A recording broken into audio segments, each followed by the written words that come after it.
ఉపవేదాలు, పురాణాలు, ఉపపురాణాలు, మహాత్ములు రాసిండేటువంటి గ్రంథాలు, అబ్బబ్బబ్బబ్బ అనంత శాస్త్రం బహువేదితవ్యం, ಇಷ್ಟೆಲ್ಲ ಗ್ರಂಥಗಳಿವೆ. ಈ ಎಲ್ಲ ಗ್ರಂಥಗಳು ನಮ್ಮಿಂದ ಬೇರೆ ಮತಸ್ಥರು, ಬೇರೆ ಧರ್ಮಗಳಲ್ಲಿ ಎಷ್ಟು ಬೇಕಾದಷ್ಟು ಸಾಹಿತ್ಯ ಇದೆ. ಇದೆಲ್ಲ ಸಾರ ಏನು?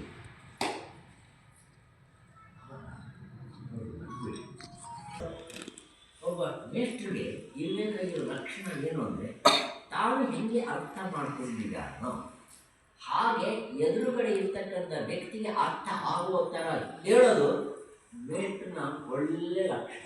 ಅದು ప్రీతిಯಿಂದ ಹೇಳೋದು చాలా సులభం.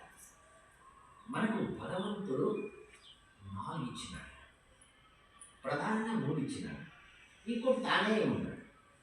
ఒకటి, జగత్తులో ఎక్కడైనా చూడు ದೇವರಾಗಿದೆ, ಶರೀರವನ್ನು ಕೊಟ್ಟಿದ್ದಾನೆ. ಈ ಶರೀರದ ಜೊತೆಯಲ್ಲಿ ಅದಕ್ಕೆ ಅಂಟಿಕೊಂಡಿರ್ತಕ್ಕಂಥ ಇಂದ್ರಿಯಗಳು ಕೊಟ್ಟಿದ್ದಾರೆ.